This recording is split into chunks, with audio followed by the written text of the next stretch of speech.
The biggest pitfall of power is how far people will go to attain it and how much farther they'll go to preserve it.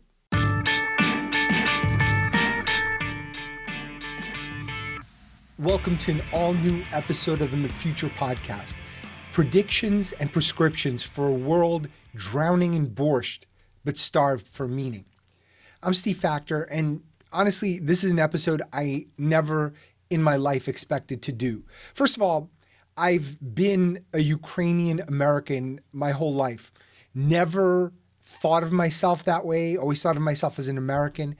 Honestly, didn't think Ukraine would matter in my life or in a geopolitical sense. And today, it's both.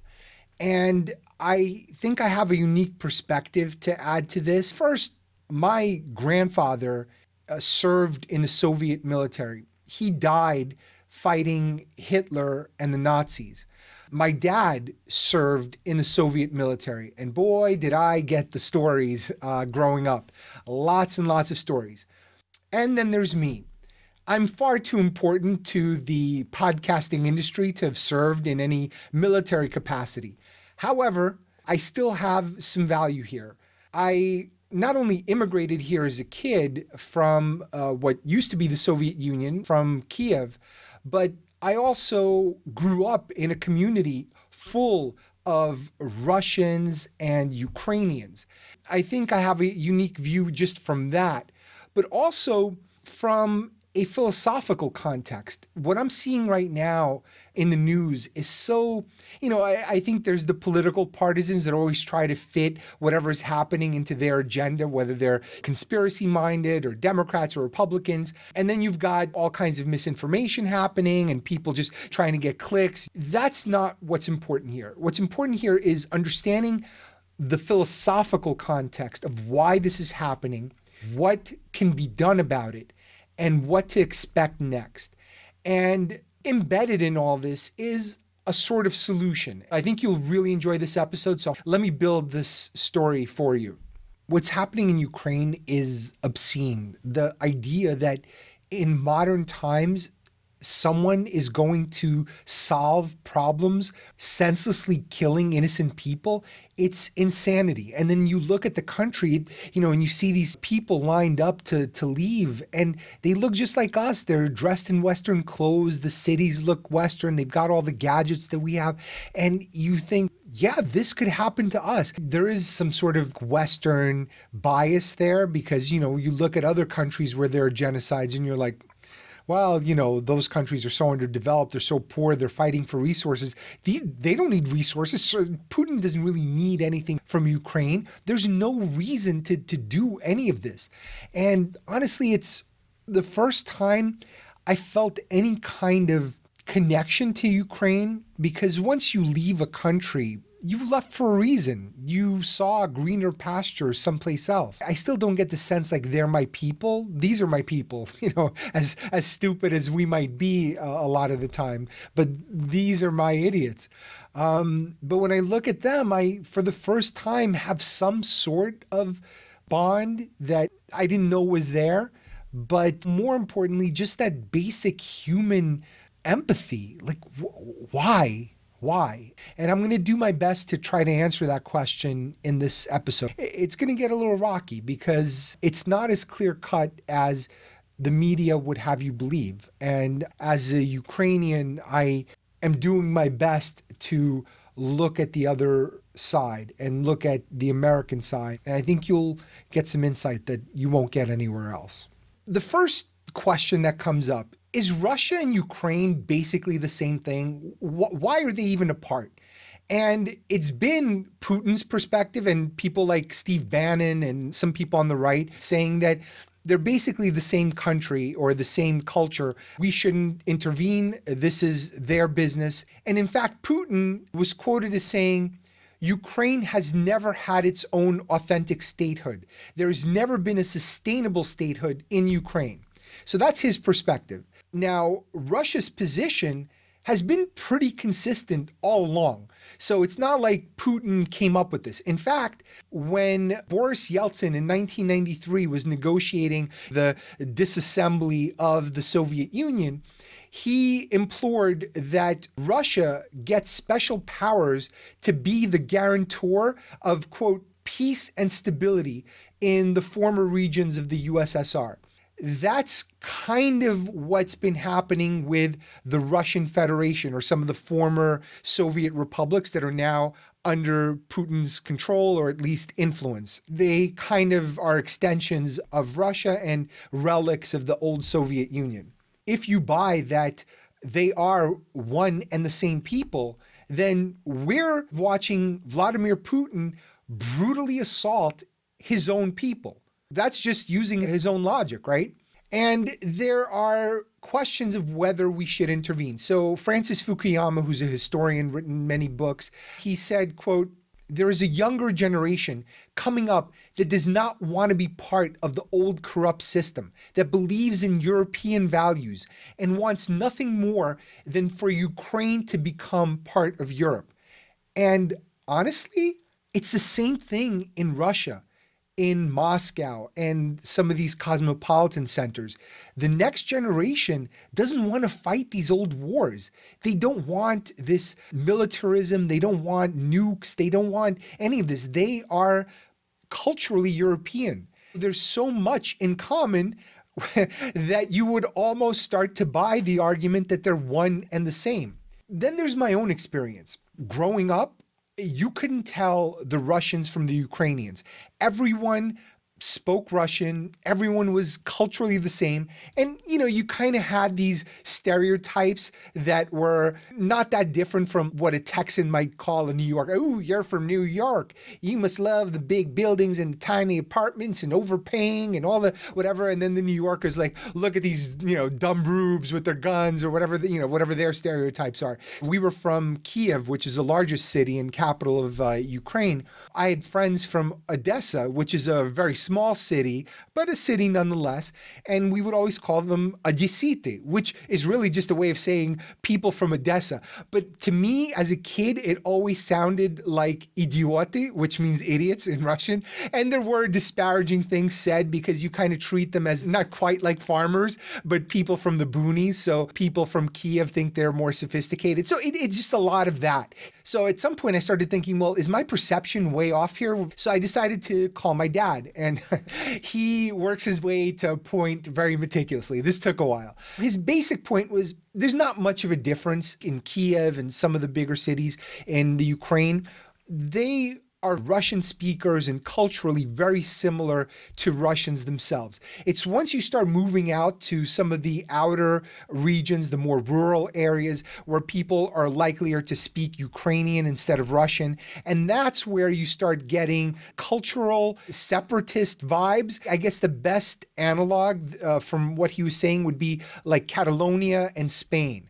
But there's much more animosity between those two. There's not that same animosity between, like the Ukrainian speakers and the Russian speakers in the city and the country folk. In fact, they kind of have a unified pride in having this country, and they don't really have that chasm that the Catalan, every once in a while, they just want to split off for cultural, economic, historical reasons. They're fine coexisting. But if Russia were to take over, my dad's like, people in Kiev, people in the cities probably wouldn't skip a beat. Life would be very similar. They are quite a bit poorer than, let's say the people in Moscow, or at least the elites in Moscow. It would be kind of similar to when East Berlin and West Berlin united. Like they were very different economically. East Berlin was basically starved of progress for a long time, but eventually they caught up. Culturally, they were very similar.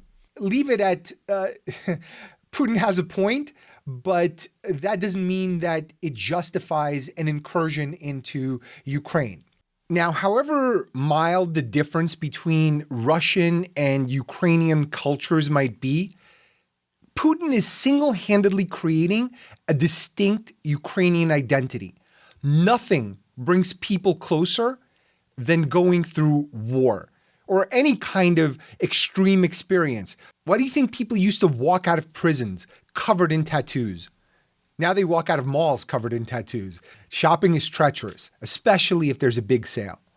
Let's talk about why this is happening. What does Putin want? I started thinking that I should talk about the psychological side of what Putin wants and then the strategic side.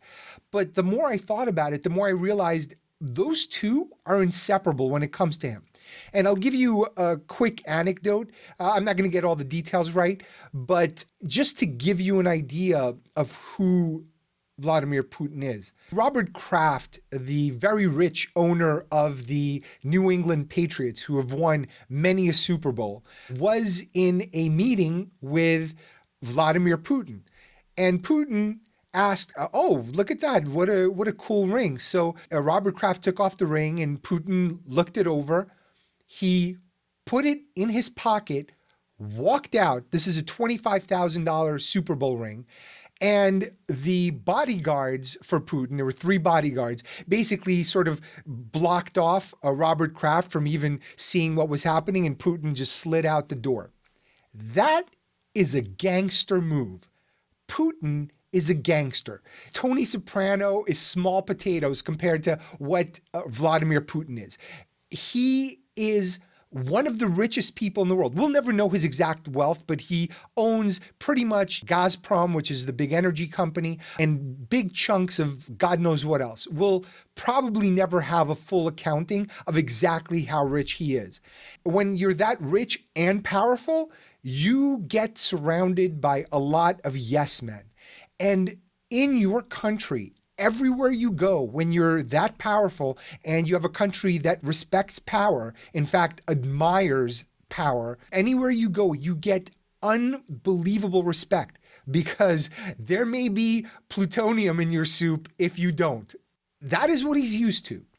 And then when he travels outside or he tunes into Western media or he looks around what's happening in Europe, he does not get any of that respect. The former head of the German Navy, K. Akim Schonbach, I'm sure I butchered that name a little bit, he was fired for answering the question, what does Putin want? This was his answer.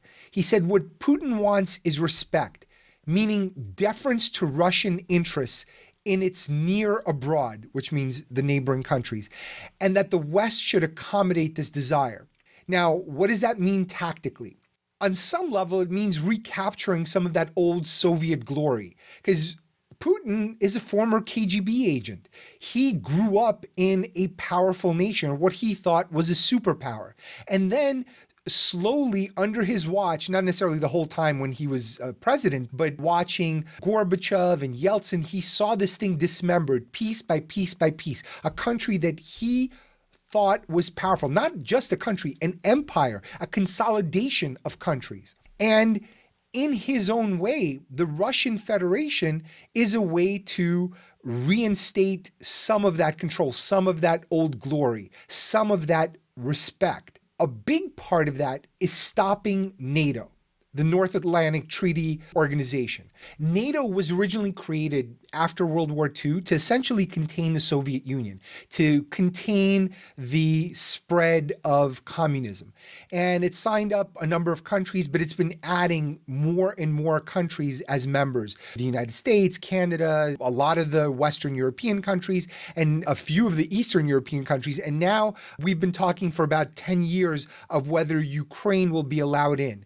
And Putin has always said, Ukraine is his line in the sand. You don't get to keep surrounding my country with your military alliance. Now, NATO claims to be defensive and is structured to be defensive.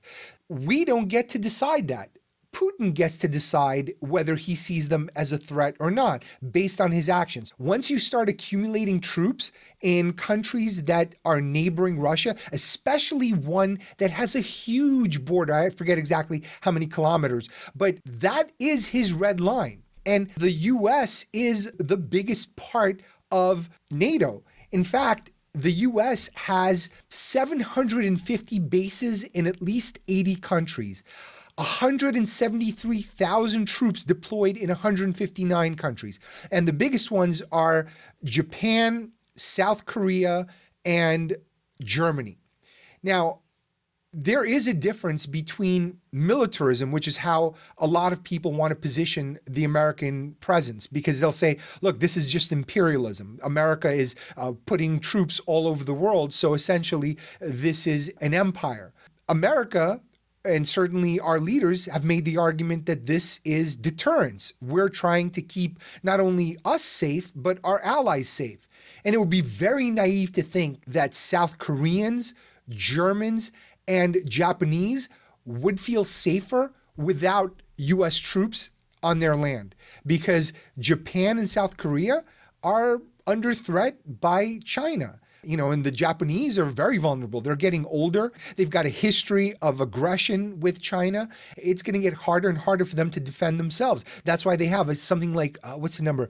Over 53,000 US troops in Japan. It would also be naive of us to think that the US could thrive in a world dominated by China or Russia, for that matter. So there is an argument for deterrence. Now, the question is, when does deterrence become incitement? Is putting our troops in Ukraine incitement? We never have to answer that question, because Putin has answered that question. We all have to live by his definition of whether that's incitement or not, because guess what? He's been incited. So that threat of signing up Ukraine to NATO has caused him to want to invade. Now, you might be saying to yourself, Steve, you're doing an awful lot of rationalizing of what seems to be an insane person who just attacked and is ruthlessly, unnecessarily murdering people from a country that you were born in. It's absolutely wrong and immoral to kill people and to attack nations. But I also think it's important we understand that we are all playing the same game. And that's what happened with Cuba in the 60s, when the Soviet Union and the communists started expanding their sphere of influence and Castro adopted their worldview. Kennedy was going to send troops. We were going to go to war because the Soviet ideology and sphere of influence landed in our own backyard. Does that sound familiar? We are all playing the same game. Nobody's hands are exactly clean. I think we need to understand that at least before we go on to the next stage. So why did Putin choose this specific moment to do what he did? In a word, weakness. I tweeted in 2014, Putin is putting the old band back together. Russia is the new Blues Brothers, and Ukraine better want to play the sax. His motives have always been the same. The Russian glory, or the Soviet glory, was always something he craved. Along with it, respect. And in Russia, power is respect. And guess what the opposite of power is? Weakness. Leon Panetta, who was head of the CIA, was interviewed by a German magazine, big German magazine called Der Spiegel, or Spiegel. This is his quote. "The one thing that I remember from all my intelligence briefings and my dealings with the Russians is that when you deal with the Russians, you have to deal with them from strength, not from weakness. They understand strength. Putin is a wolf, and when he smells blood or Bengay, he attacks. And Biden is a lamb, unfortunately. In fact, Putin sees the entire West as weak. Europe is completely defenseless without NATO, and NATO is completely defenseless without the United States. But Putin knows Americans will not die for Ukraine. They might not even die for the other member nations they're supposed to die for, according to the treaty. And Putin knows what the sentiment here is on war in some of our previous wars. He knows everything. You think he doesn't have cable? He's got all the channels. He's not sitting around binging Netflix. Yeah, our past military interventions were basically Art Garfunkel solo albums. They haven't produced a hit in 50 years. we're also not honoring our agreements. And he sees that. In 1994, Ukraine agreed to give up its nuclear weapons in exchange for the US, the UK, and Russia preserving and defending its territorial boundaries. It was called the Budapest Memorandum. The Russians breached that in 2014, and the Americans and British were nowhere to be found. This agreement, whatever it was, is worthless. And Biden keeps projecting this weakness. He announced that he's thinking about sending 5,000 troops to Eastern Europe, including to Romania and Poland. Russia has 120,000 troops encircling and now invading Ukraine. It's not even a serious proposal. It's sort of floated by the administration to see how people react. And you and I know the public isn't going to go for it. We don't want another war. We're fresh off 2 wars as it is, and we've burned so much cash and so many lives. And it's all there for Putin to see. We're just reinforcing our weakness. 5,000 troops is a joke, and Putin knows it. He's calling our bluff. But don't worry, our 5,000 troops are extremely diverse. From what I've read, there's no way that 120,000 white, young, male Russians can defeat diversity. So therefore, they don't stand a chance. To be very blunt, Russians see us as pussies. You think Putin doesn't see the military here tweeting about pronouns or Diversity Day or the commercials they put out? Well, this is a biracial quinoa lover who loves to take long walks with their non-binary dog. And meanwhile, you look at the Russian military commercials, it's a bunch of hunky young Russian dudes playing catch with a missile. And every once in a while, there's just punch a kid in the face who's not listening. That's Russia in a nutshell. On June 20th, 2021, I tweeted, sending a meek, unfocused old man with an unclear agenda to meet with a mob boss is projecting weakness. It's an invitation for more malevolence. Russia only understands strength. This was almost a year ago when Biden agreed to meet with Putin. Putin got everything he wanted just in the meeting because that is respect. That is his legitimacy. That is all he wanted. Whereas Biden walked in with no agenda, unfocused, didn't know what he wanted, and he just looked so weak and old by comparison. And Putin sniffs that out because he is a wolf and he smelled some very old, very funky blood. Countries are a lot like criminals. They get bolder when they think enforcement is going to be weak. It's not that the US determines what a country is going to do. What Putin wants to do has already been clear for a long, long time. What changes is perception of American strength. It is the only opposing force to Russia's military strength. So Putin did the math. He sees Biden as weak. Now, before conservatives get all excited and full of themselves, they're like, oh, Trump is strong.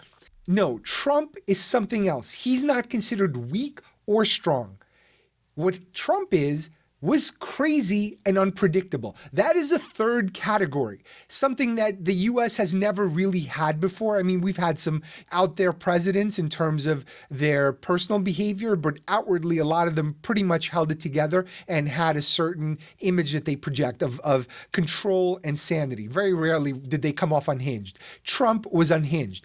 Now, crazy comes with its own set of pluses and minuses. One thing that crazy and unpredictable does really well is deterrence. Adam Carolla put it best when he said, let's say you had 2 neighbors and you had to fight one of them. One of them wears a mask alone on the beach. The other grabs a hot mic and screams, drink bleach into it. Who are you fighting? It's just that simple. And Biden's projected weakness in other ways. For example, when he agreed to meet with Putin and he snubbed the Ukrainian president. So Ukraine ended up signing an infrastructure deal with China. So Biden ended up 0 for 2. We lost the opportunity to get closer to Ukraine and have an infrastructure deal and have them in our sphere of influence. And we never got anything out of Putin because Putin wasn't going to be used as a pawn by America against China. That was never going to happen. This was not good strategy. And this, again, projects weakness, projects a lack of leadership. And Russia is getting stronger. They're becoming more self-sufficient. Putin makes it a point to say in interviews, he said, for 6 consecutive years, they have produced 100 million tons of grain, which is more than enough to feed a lot of carbs to Russians. But that's pretty much what Russians eat. A long time ago, there were sanctions against Russia, and they were not able to buy marine diesel engines. So guess what Russia did? They figured out how to make marine diesel engines. They have tons of engineers who are able to just deconstruct it and build it themselves. All of this is strategic. Self-sufficiency allows you to pursue your dreams. And he dreams of Ukraine, and he is pursuing it. So they're becoming much more self-sufficient, and they're sitting on tons of oil. In fact, the oil is their leverage. This is another reason why Europe is weak. Germany kicked itself in the nuts, jackass style. While China is building 150 nuclear reactors over the next 15 years, Germany went non-nuclear green, and they crippled themselves. They doubled their fuel costs compared to France, which is 75% nuclear. And now they're warning people that they're going to have power cuts and blackouts, and likely even higher rates because they can't sustain consistent electricity. These green solutions aren't ready for prime time yet. And we're in the process of making the same mistake here. The priority is security first, climate change second, always. Whether we change that order or not, the reality does not change. Without security, climate won't matter.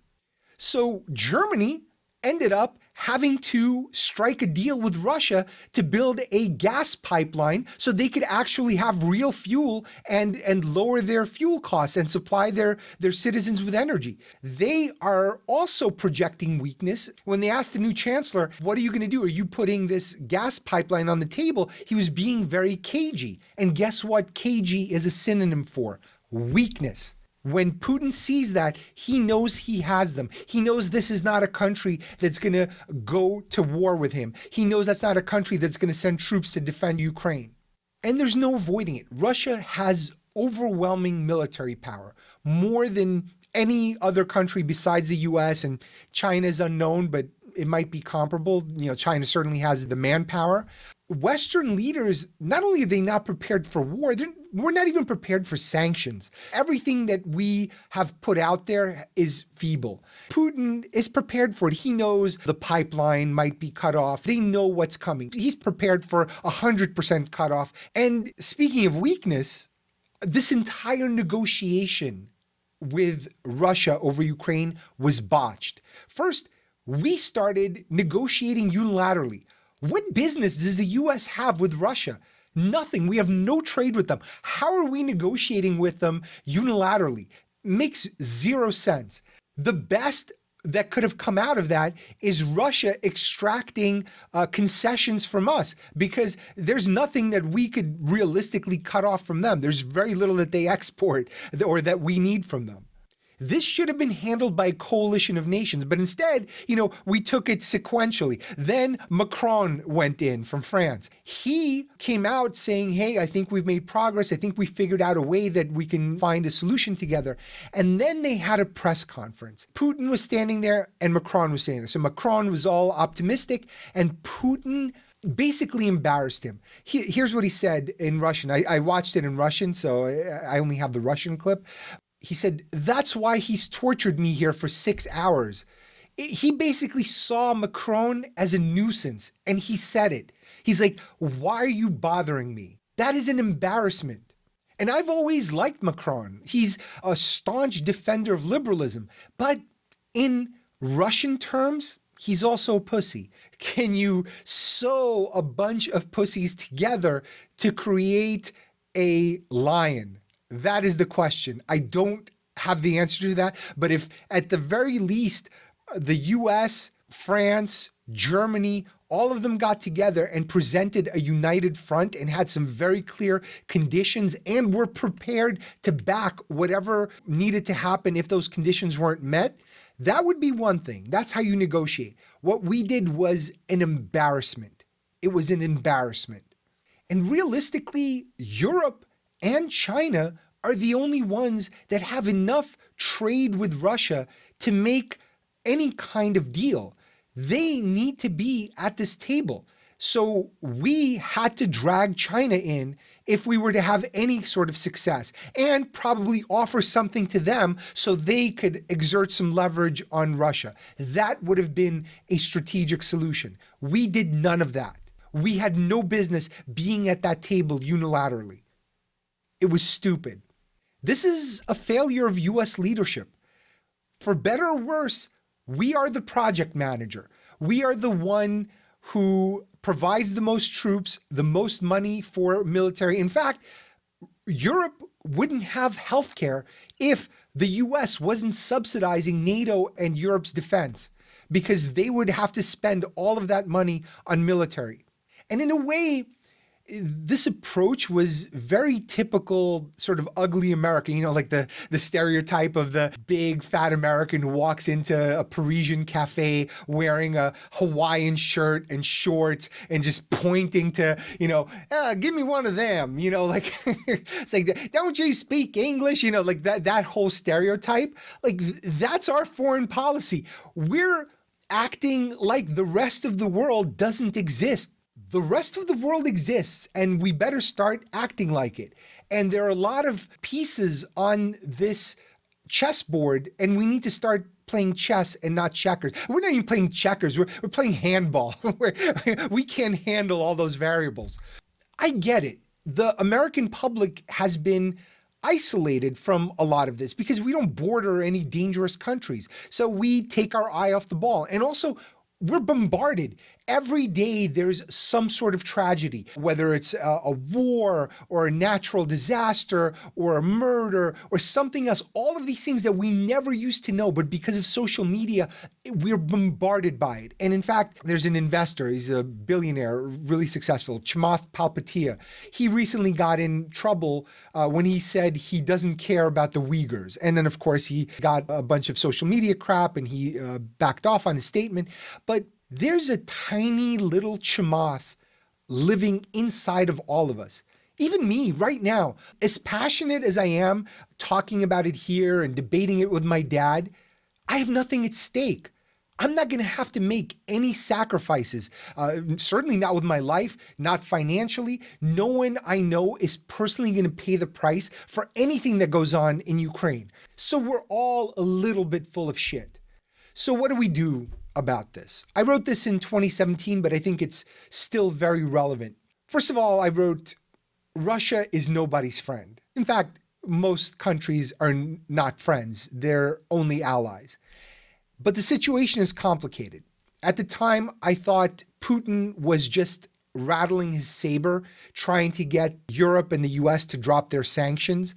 It's sort of like a Michelin star version of what North Korea does. Every once in a while, they'll drop a missile in the ocean just to get us to talk to them and send them some food. Russia was essentially doing the same thing, but in a more sophisticated and threatening way. Putin's strategy was never military in nature. He was looking to weaken and dissolve NATO with propaganda, election interventions, and deals with China and securing spheres of influence, and extending that sphere of influence first to Soviet or former Soviet republics, but eventually getting other European countries hooked on what he's got, which is basically two things, oil and military. And the way he gets them hooked on that second one sometimes gets ugly. At the time, I thought Trump would be a pushover because honestly, I fell for a lot of the fake narratives that were out there about Trump. It turned out, this was just proven, that Hillary Clinton's people actually concocted all of this research that they handed to the Obama administration to spy on the Trump campaign. So essentially all of this was BS. Putin ended up doing much more damage under Obama, who he also thought was weak. That's when the Syria incursion and intervention happened. That's also when he started threatening Ukraine in 2014. So this is how he operates. So when I thought about what should the US do, these were my 4 recommendations. I added a 5th in 2018. So first, recommit to NATO big time, financially and publicly. Look, if you're going to be in a treaty, you have to be in a treaty. You have to be full-throated about it, and you can't be wishy-washy, and that's what we have been. Number 2, isolate Putin economically by locking him out of as many global trade deals as possible and reinforce strong trade sanctions. Number 3, use travel restrictions, diplomatic and civilian, if necessary. Number 4, force him to the bargaining table to get cooperation on military incursions, hacking, open media in his own country, and basically not killing reporters, and propaganda. And use trade as a positive lever. Give him some upside. Make him look like a winner to his people. Give him something that allows him to come back and say, hey, I got this out of the US. So there were plenty of things we could have offered, and we did none of that. In 2018, I added lock down the oligarchs, restrict their ability to travel across the EU and the US, and prevent them from buying property and freezing their accounts. And that puts incredible social pressure on Putin. Because remember, Putin is not an island. He operates in a social and class structure and a power structure. So if his friends, who are also power seekers, who are also oligarchs, aren't able to travel, they're going to exert pressure on Putin. He's not just going to shoot them in the face, although anything is possible with him. And really, you only can deal with the oligarch class because the public has no power in Russia. They are powerless and toothless, mostly figuratively. Is it too late for this strategy? I don't think so. Obviously, it's too late for Ukraine. A lot of people are tragically dying. A lot of people are talking about concessions. Now, Ukraine may have to concede, but will Europe concede on NATO? Will they make other concessions like on the pipelines, and Germany continuing with that deal?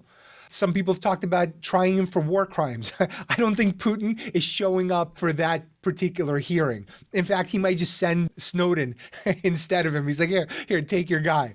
The only decent idea I've heard so far is creating a brain drain, telling anyone who's got any kind of technical degree in Russia that they can immigrate to the United States or any part of Europe. So essentially take all their smartest people away and hurt the country that way. So they can't replicate those diesel engines or whatever else that they're not able to trade for. It's interesting on the surface, but it presumes way too much. First of all, it presumes that these people want to leave and that they're not loyal to the country. Secondly, that Putin is going to allow them to leave. And thirdly, that if they do, that he's not going to harm their families, which is certainly not beyond him to try. I think there have been people here in the United States that Putin has had executed, like former reporters, they've been poisoned or shot or whatever. So this is not a very easy game to play. This is a very dangerous person we're dealing with. The other thing everyone's talking about is financial restrictions, blocking all of the bank accounts for Russia and Russians. And that's already started happening. So SWIFT announced that they're going to cut off Russia. And there's been a huge run on the banks. There's these videos of people lined up in front of Russian ATMs trying to get their money out, which of course, there's only so much in the ATMs. So people are getting screwed. The ruble has already plummeted dramatically. And of course, this is punishing the people, but it's punishing the people in a country where the people have very little leverage. The people who have some leverage are the oligarchs, and they've already hidden so much of their money overseas in other accounts under other people's names in real estate. So it's much harder to regulate. The big risk is pushing them closer to China, could end up hurting the United States because the only thing keeping the United States afloat is the US dollar as a reserve currency. If China starts denominating Russian oil purchases in yuan over time, that contributes to weakening the dollar. Now, it's not a slam dunk that China is going to go rogue and side with Russia. Because as Russia gets more and more isolated, China's like, oh, well, maybe not us. Because they don't want to be a rogue state. They have tons of trade with the rest of the world, and they have to maintain those relationships. They're not fully self-sufficient like Russia claims to be. So in the past, they've held up sanctions against Iraq, let me look at my notes here, North Korea, and Iran. And also, they don't want to live next to a crazy violent neighbor either. If Putin gets taken out, that's to their advantage, or gets significantly weakened through this process. They now have lesser power next door to them that could potentially threaten them in some capacity. Russian state TV's Solovyov, I'm not familiar with him, I don't watch Russian TV all day like my parents. He is endorsing full-scale isolationism. He said, quote, "I know some of you are finding this tough. We'll overcome it all. We'll endure it all. We'll rebuild our own economy from scratch, an independent banking system, manufacturing, and industry. We'll rely on ourselves." Russia is basically building the world's toughest kibbutz. And mind you, this is a country talking isolationism that hasn't produced a single exportable product worth buying in my entire lifetime. It's no easy task for a bunch of Russians to sit around going, I think we've almost figured out the iPad, and a bunch of them are, like soldering or shaving the edges off. And it's just like some block where you cut your fingers because it is not shaped right. It's not trivial to become isolationist. You're still going to need to trade with the world, especially if you're Russia. Maybe a more inventive economy, maybe China that's more adept could possibly do it, but Russia is going to struggle.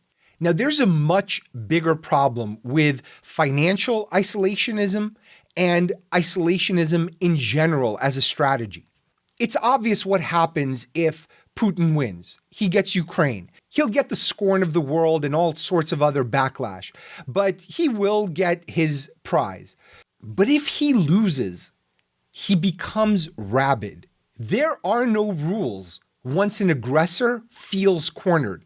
And I specifically use the word feels. Whether he is cornered or not is irrelevant, because this whole thing is about Putin's feelings. His feelings of wanting respect, his feeling of being threatened by a NATO expansion into Ukraine. Whether he was truly threatened or not almost doesn't matter because of his response.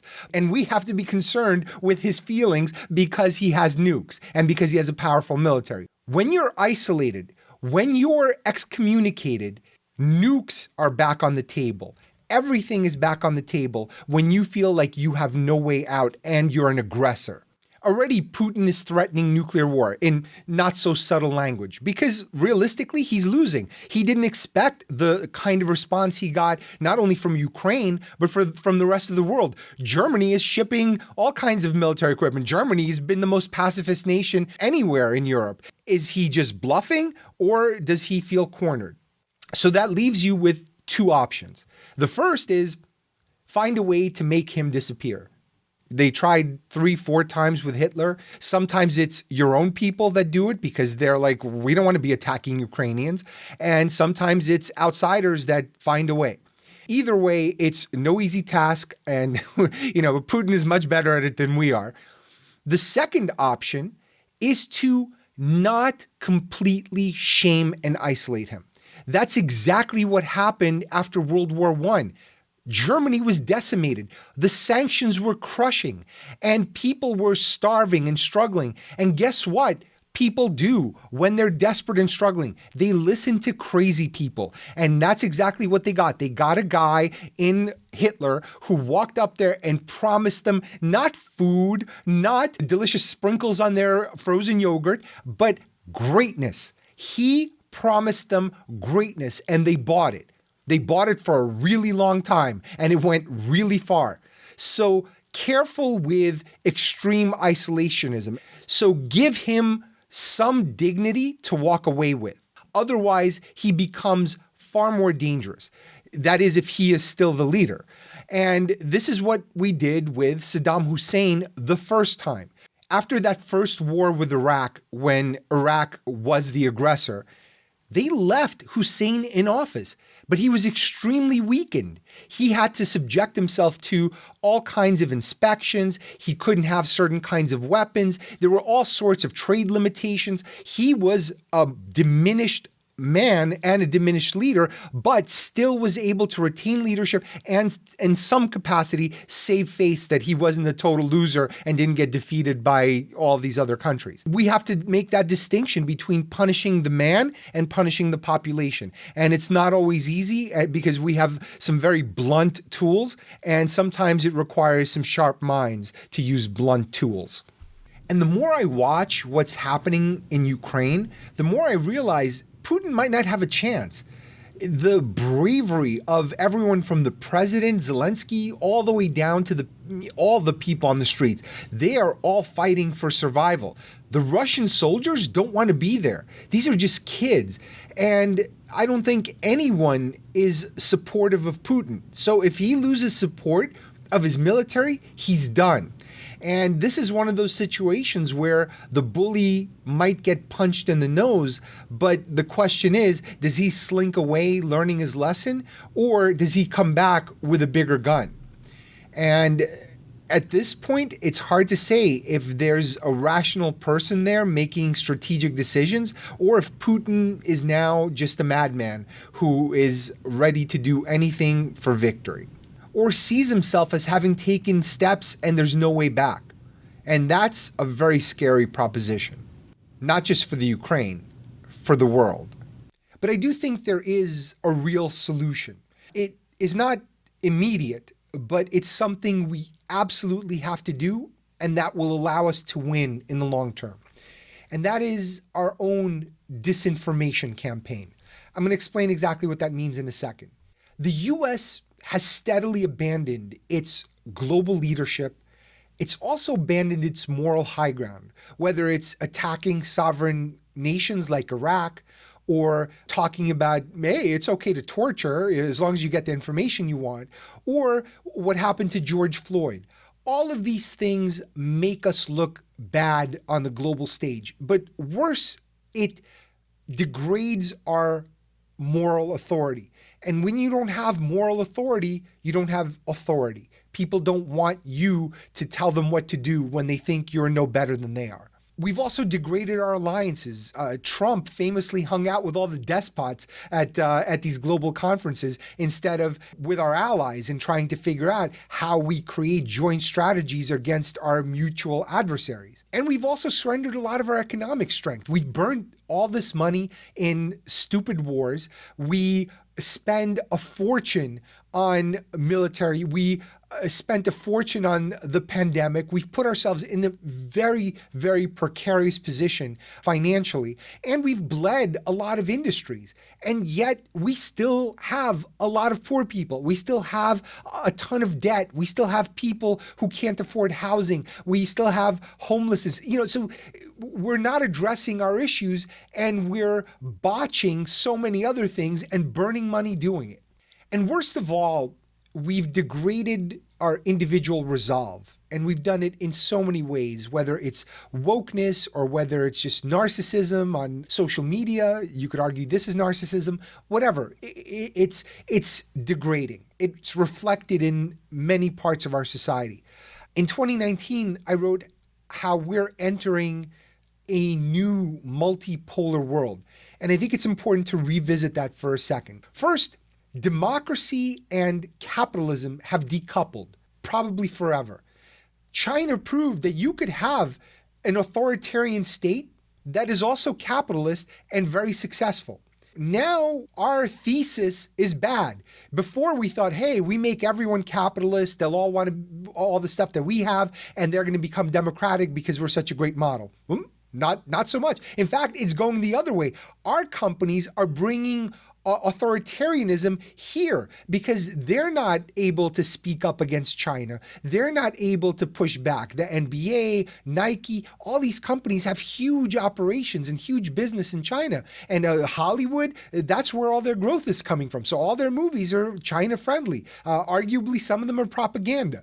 The other part of this multipolar world is our democratic capitalist systems haven't adapted to these concentrations of capital and power and low birth rates and high debt levels that come with late stage capitalism. We just haven't adjusted. When people perceive there to be stagnation, there's unrest. So we need growth, we need progress, we need these things. And yet, when you're in debt, it's very hard to progress. And when you have huge concentrations of capital, it's very hard to progress because you need lots and lots of people spending and traveling and starting businesses and doing things in order to have a thriving economy that's well distributed, where lots of people can spend, not just a very few. A very rich person, as great a vacation or as giant a yacht they can buy, they can only be at one place at one time. So there is a cap on their spending. There is much less of a cap if more people can be doing that spending. And that's not what's happening in our country. And we're breaking up into polarities. People have talked about China, US, and Europe. I don't think Europe is a force here for many of the reasons we've discussed already. So really, it's China and the US. And then, of course, there's Russia, which has oil and force to offer. So I don't think Russia is going to be a polarity, but they might use force to become one, especially in Europe. And we have to watch out for that. If we still value Western ideals, and I'm talking about individual and civil liberties, freedoms of speech and press, human rights, those are things we have to fight for. And those are also things that we haven't always historically lived up to, whether it's from slavery or redlining or any number of injustices that still happen in the country. We have improved, we have gotten better, we have moved forward in terms of gay rights, in terms of minority rights, in terms of diversity. All of these things are positives. We are moving in a positive direction. But the world doesn't have to play by our rules. The world does not have to adopt our values, but they are going to try to spread theirs, and they are very different. China's values are not our values. China's values are a social credit system where you don't get to travel if you have a low social credit score because you've hung out with the wrong people or you bought the wrong thing online. And at this point, we have no choice but to live up to those values because there's too many cell phones, there's too many leaks and too many sources for us to get away with things for very long. So we have to be on our best behavior because the next time a police officer puts their knee on somebody's neck, someone is going to be there to film it. So we all have to be on our best behavior and living up to our values. But we also can't set the bar in an insane level that no one can live up to. So I think we need to strike that balance. And we need to push back on the forces that don't share our values, both abroad and domestically.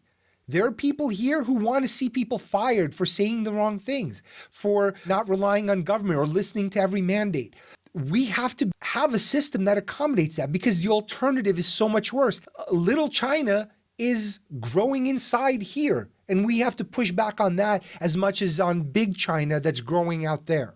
And most important, once again, we have to prove that we have better answers. The days of American exceptionalism are over. We have to prove that our capitalism is better, that it's more just, that democracy is something worth having. It's no longer presumed. That's a very different world. We're not the lone superpower anymore. And aside from our military and the dollar as the reserve currency, we're at risk. The other thing that's extremely important is for us to understand, question, and challenge power here and in the rest of the world. The biggest pitfall of power is how far people will go to attain it and how much farther they'll go to preserve it. Imagine the psychopath who can rationalize invading another country and killing people for no reason. That is pure evil. But you know what? I suspect that every powerful leader or anyone who seeks power is somewhere on a narcissism to psychopathy spectrum. Don't think our leaders aren't. We've been supplying military, starting with the Obama administration and continuing through Trump. We've been supplying arms to the Saudis to basically what people are calling a genocide in Yemen. Over 250,000 people are dead there with our weapons. And US leaders have somehow rationalized that. So the only thing that separates us from Putin is degree and degrees of separation. That's the only thing that makes our psychos more palatable. But they are psychos nonetheless. And just in general, when someone's not especially gifted or creative and they pursue a field like media or especially politics that has low pay and unbelievable scrutiny, they're not looking for money, at least not primarily. They're looking for influence and power. That is inherently sociopathic. That is more than enough to question every one of their motives, their principles, and their tactics. Every single one of them at the lowest levels of government. Once you enter into that, yes, there are some people who, start out very noble and want to do the right things, but systems corrupt. And also there is that something where you flip on those camera lights on MSNBC or Fox News or whatever channel, and these people love that attention. It feeds their narcissism. It feeds their need to be powerful, to be influential. And that is a very scary kind of person. And we don't do nearly enough questioning of those people, especially the ones on our side. Yeah, we'll blow off steam on Trump or Nancy Pelosi or whoever it is that you happen to hate that day.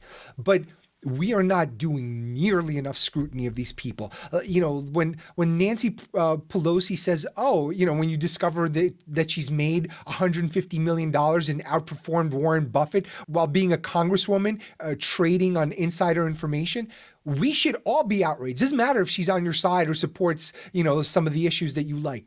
That is insanity to me. Just as you would be upset that Trump did some insider dealings or whatever he was involved with. They all have to be taken to task and voted out and replaced with other people. And you keep replacing them until they learn. Now, the counterbalance to power is strength. I was thinking about the teachers' unions. Our teachers didn't come into work for over 2 years. They're still not coming in. Every other Western democracy kept their schools open. Even though we have had vaccines for well over a year, even though we have masks, even though students are near zero risk as carriers and for getting sick or transmission, there have been no major incidents in all of these Western schools, and yet they won't come in. And then someone posted a photo online during this attack on the Ukraine. It was of a beautiful cake that a hotel worker made for one of the reporters and left in their room. There are air raids. Missiles are flying overhead. Their families are at risk. Their buildings are being bombed. Everyone can die. They're still at work. They're running a hotel. They're baking beautiful gold leaf cakes for strangers, for foreigners, for reporters from other countries. Our own teachers won't come to work. Think about what that means. There are 3 parts to strength that I want to talk about today: leverage, masculinity, and patriotism. The greatest peacemaker in the world is leverage. Both individual and national assets are leverage. Expertise is leverage. Productivity and the ability to produce things, that's leverage. Status is leverage. Knowledge, allies, influence, these are all leverage. But leverage is only as good as your ability to defend it and your adversary's ability to replace it. Ukraine didn't have any, certainly not enough. So we didn't feel like we had to honor our commitments. But the bar is pretty high. Your leverage has to be so good that other people will fight for it. That's where we are. We really need to get to work, and we need to help people build individual leverage, and also we together have to build national leverage. We also need masculinity. And let me define it for you, because I think there's a lot of, talk about toxic masculinity, and it's gotten a bad rap, to say the least. To me, masculinity is the capacity to harm ruled by the instinct to protect. And masculinity can save America if it's principled. What are those principles? And I debated whether or not I would go through the whole list, but I think it's important. So let me go through this list. Number one is accountability. Before you look outside of yourself, knowing what you could have done better to make a situation different, taking accountability for your actions and looking within first. We're very quick these days to point our fingers at other people and what they're doing wrong, long before we ever look at ourselves and how we didn't live up to what we should have done. Adaptation. World is changing really fast, and we need to learn to adapt to circumstances quickly. Also, calm in adversity. When things do change, and sometimes for the worse, masculinity means keeping calm, keeping those around you calm. That is a sense of leadership, because when you're out of control, everyone else feels like things are out of control, especially your kids and other people who might be prone to panic. Competitiveness. Not everyone gets a trophy in life, and our kids have to know that, and they'll be better off for it. Defending liberties and the weak. We're too quick to turn to authority rather than dealing with people, negotiating through situations. But also defending the weak. And I don't mean some invented struggle on the internet. I'm talking about someone who's being attacked, someone who's in real trouble, someone personally, not esoteric groups that you've anointed yourself as some protector. Focus on the people in your real life who might be struggling. And I'm not talking about being offended. I'm talking about real struggles in life. Delayed gratification. We want everything yesterday. Amazon deliveries. We want all of the shows released all at once so we could binge them. Uber Eats is practically shooting the stuff into our mouths. This is the bar that we've set. But masculinity is learning how to save for later, whether that's sexual gratification, whether it's the dessert and holding off on that, or any other thing that feels good in the short term, but is really damaging in the long term or impedes your progress in the long term. Discipline. I'm always working on that, and it's been hard. I try to run every morning now. I try to do things that give me structure and allow me to be as productive as I can be. In fact, I wish I was more productive today because I'm filming this very late at night. Fairness, fatherhood and family, staying with your kids if you choose to have kids, and choosing to have kids and accepting that responsibility and being a good father, whether you're divorced or whether you're together, or whatever your situation. Fitness. I'm trying. I hope you are too.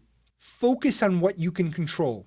We burn a lot of cycles. I mean, one could argue that this entire video is something that I can't control, but I actually do feel that there's something here I can influence. And so that's why I'm doing it. I can control making this video. I can't control how you receive it. Forgiveness. We have to learn to forgive. That's, I think, a masculine trait that's been forgotten. I've seen some very rough fouls in playing basketball and watching basketball, elbows to the face, people getting stitches and hospitalized. And then, you know what? They shake hands eventually. There are some guys that'll hold a grudge forever, but a lot of times they will forgive.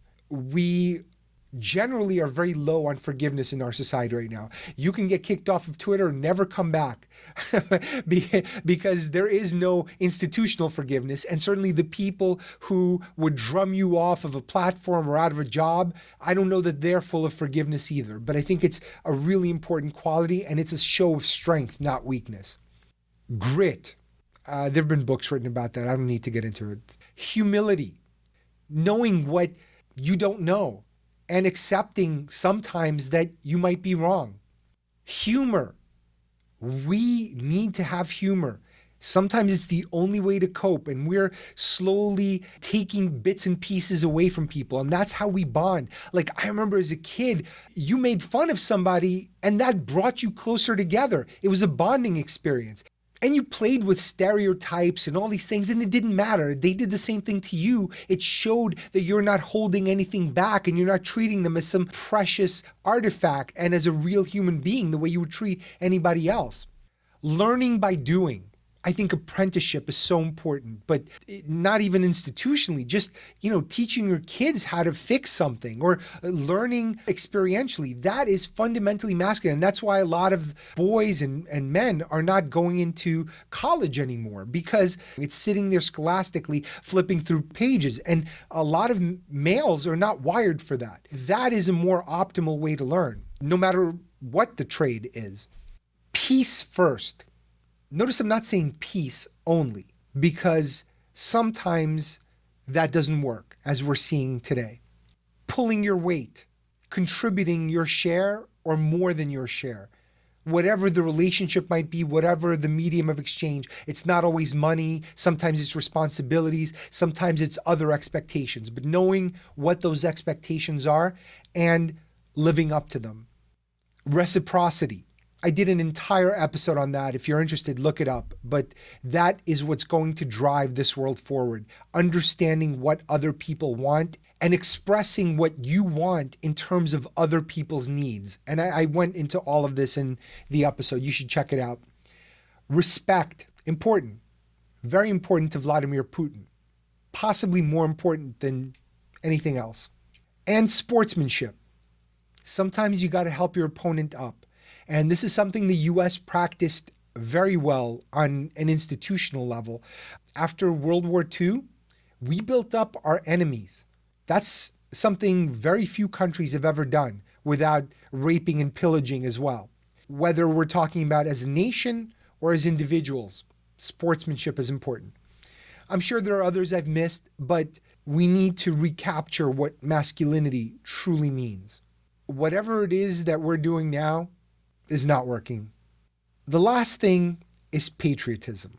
I was born in the Ukraine. My grandfather literally died for Ukraine and the Soviet Union. My dad fought for it. I would never fight for Ukraine or die for Ukraine. But if the US were invaded, I would fight and risk dying for the US. That is the power of immigration. I doubt that a lot of people living here in the US today would fight for this country. And that is the power of privilege.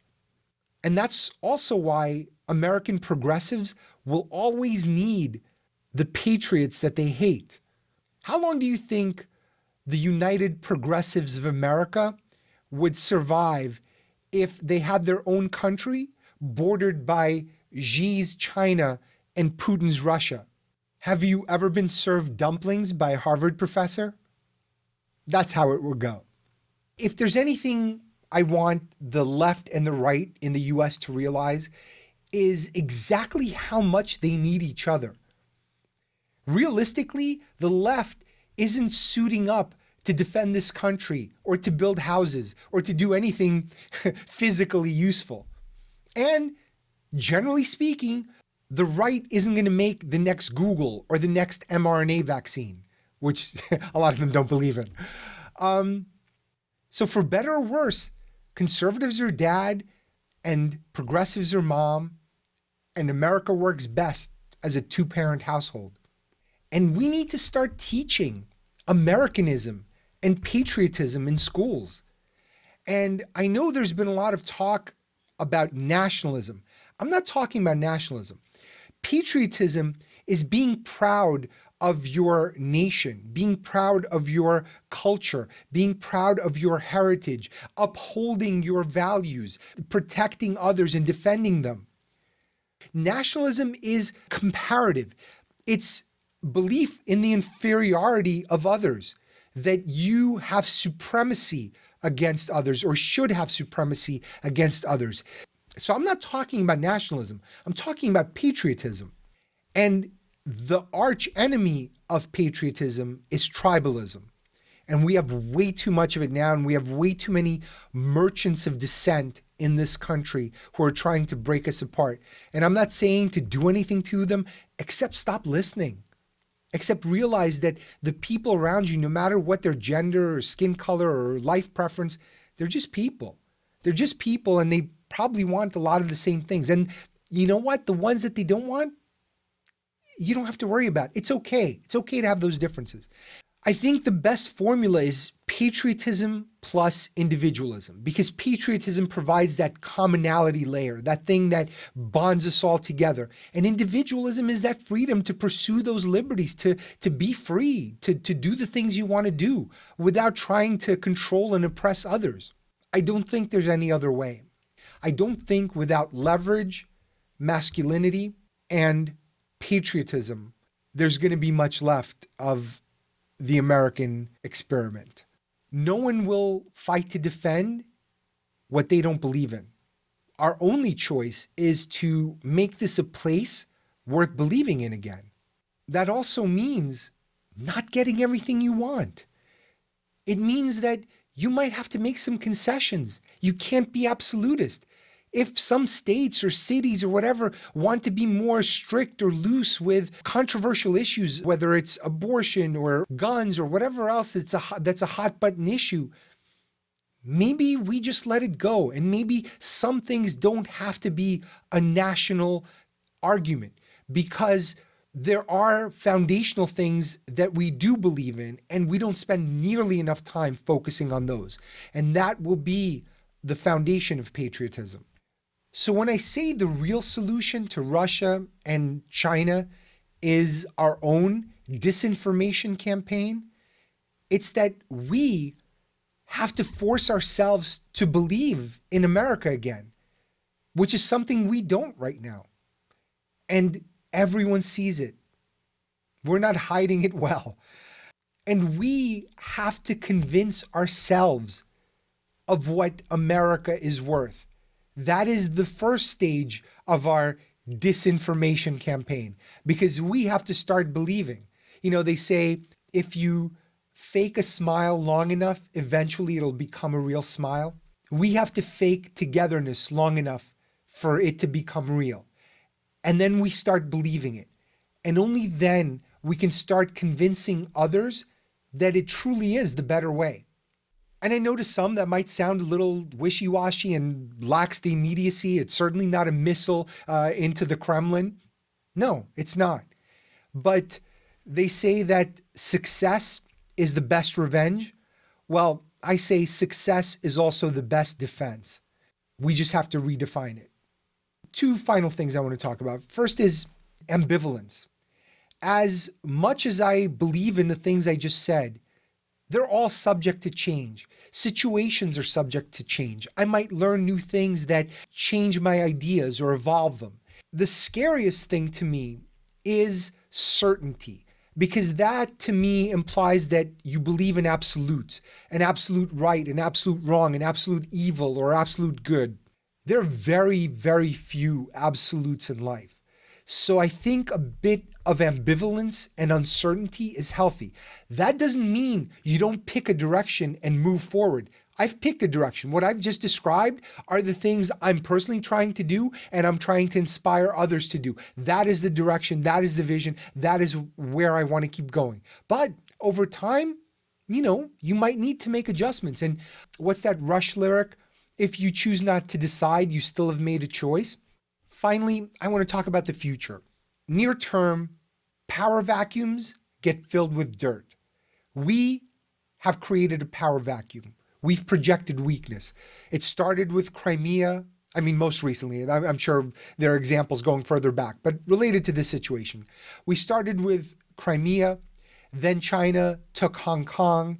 Now Russia is taking Ukraine. After that, it's Taiwan.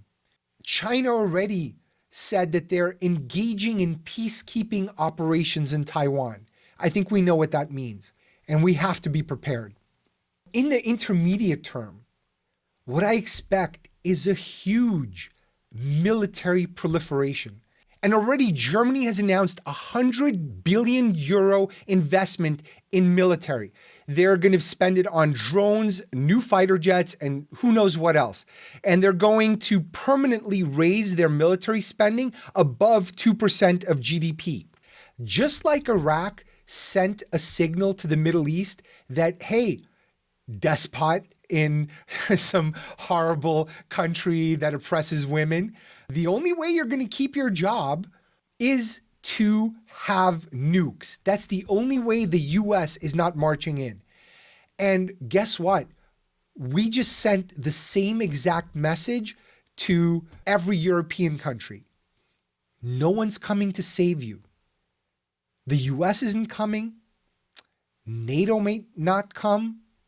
Putin might. The one guy who's not invited might very well show up.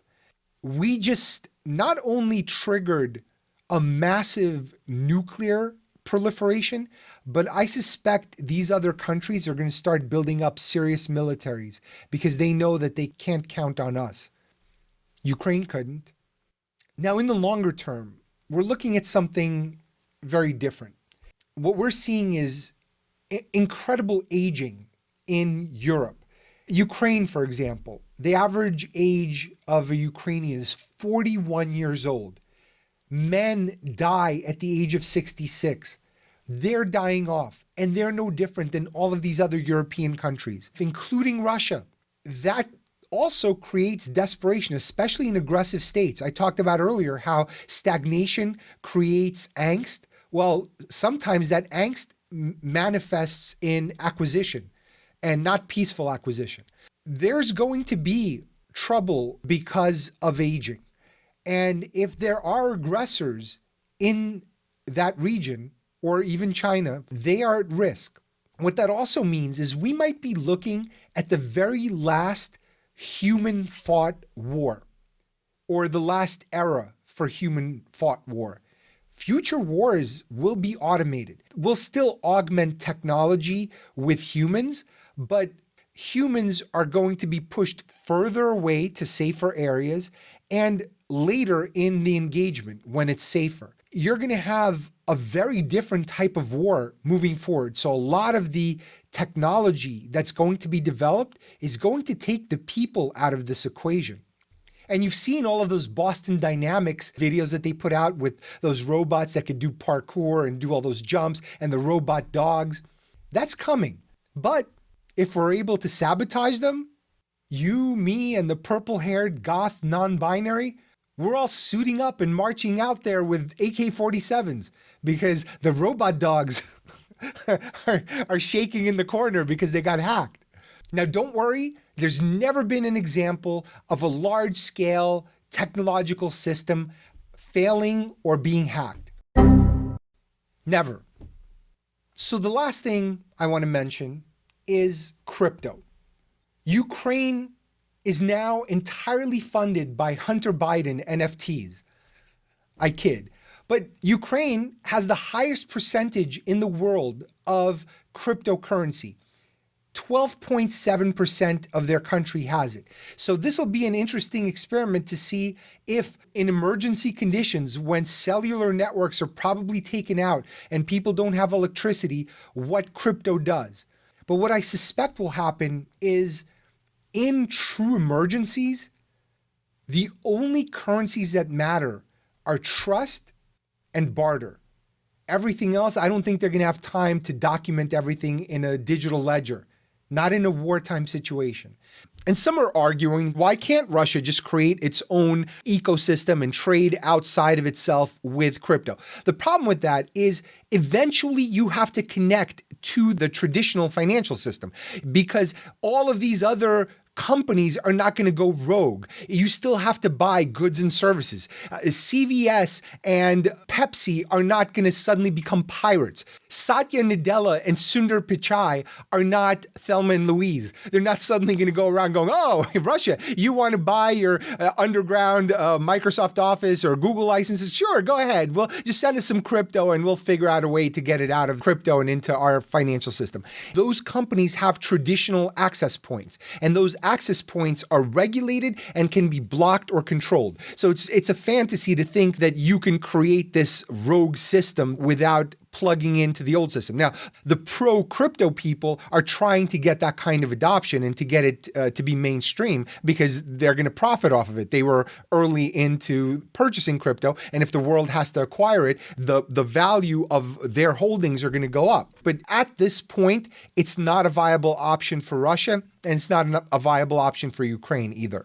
And crypto is tied to the idea of decentralization. That is the vision. That, why do we need these giant countries? Why do we have to fight wars? Why do we have to have these despots? We have the technology to live in small, autonomous units. It's not even necessary to be part of this system.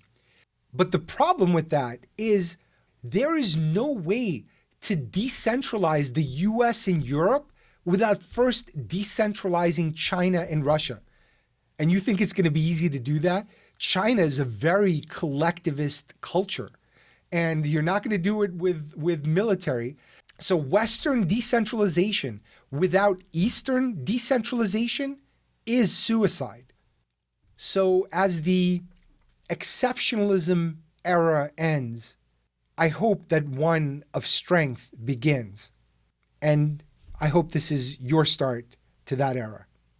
That's it for this episode. Hope you enjoyed it. If you did, please share it with others, review it on Apple Podcasts, and comment on YouTube. It really helps with visibility. And support the show on Patreon. There's going to be tons of member-only material, but most importantly, it helps support the creation of more of these episodes. That's it. I'm Steve Faktor. See you next time on the McFuture.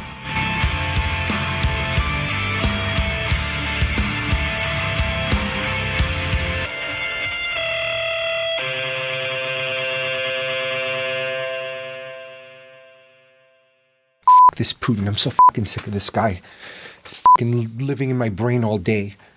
I'm gonna have to charge this motherfucker rent. Fucking piece of shit.